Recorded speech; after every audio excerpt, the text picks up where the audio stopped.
বিশ্বের প্রায় প্রতিটি কোণকে যুক্ত করে রাখা এক অনবদ্য আবিষ্কারের নাম ইন্টারনেট, যার উৎপত্তি লুকিয়ে আছে স্নায়ুযুদ্ধের কৌশলগত প্রয়োজন এবং কয়েকজন দূরদর্শী বিজ্ঞানীর যুগান্তকারী উদ্ভাবনের মাঝে। ইন্টারনেটের প্রাথমিক আবিষ্কারের সময় এর নাম ছিল আরপানেট, যার জন্ম হয় মার্কিন যুক্তরাষ্ট্রের সামরিক গবেষণা সংস্থা ডারপার হাত ধরে।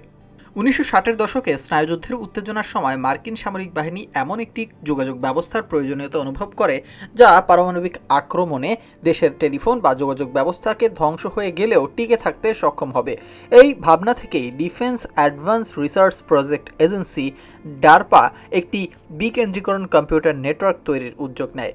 জেসিআর লিকলিডারের মতো গবেষকদের প্রাথমিক ধারণা ও ল্যারি রবার্টসের নেতৃত্বে শুরু হয় এই প্রকল্পের মূল ভিত্তি ছিল প্যাকেট সুইচিং প্রযুক্তি, যা ডেটাকে ছোট ছোট প্যাকেটে বিভক্ত করে একাধিক পথে আদান প্রদান করতে সক্ষম। 1969 সালের 29 অক্টোবর লস অ্যাঞ্জেলসের ইউনিভার্সিটি অফ ক্যালিফোর্নিয়া থেকে স্ট্যানফোর্ড রিসার্চ ইনস্টিটিউটের দিকে প্রথম বৈদ্যুতিক বার্তা পাঠানো হয়।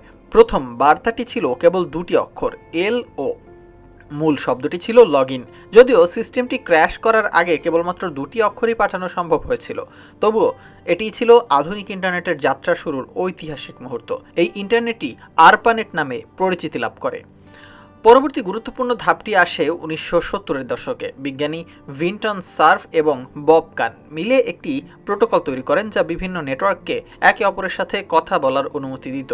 এটি হলো TCP/IP বা transmission control protocol internet protocol. এই প্রোটোকল নেটওয়ার্কগুলোর মধ্যে যোগাযোগের সার্বজনীন ভাষা হয়ে দাঁড়ায়।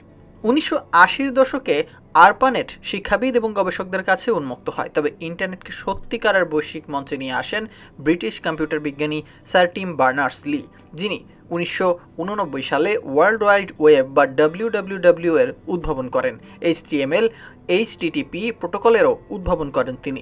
এই উদ্ভাবনগুলো ইন্টারনেটকে সাধারণ মানুষের জন্য সহজে ব্যবহারযোগ্য করে তোলে। 1990-এর দশকে বাণিজ্যিকরণ শুরু হয় ইন্টারনেটের, যা আজকের দুনিয়াকে আমূলে বদলে দিয়েছে।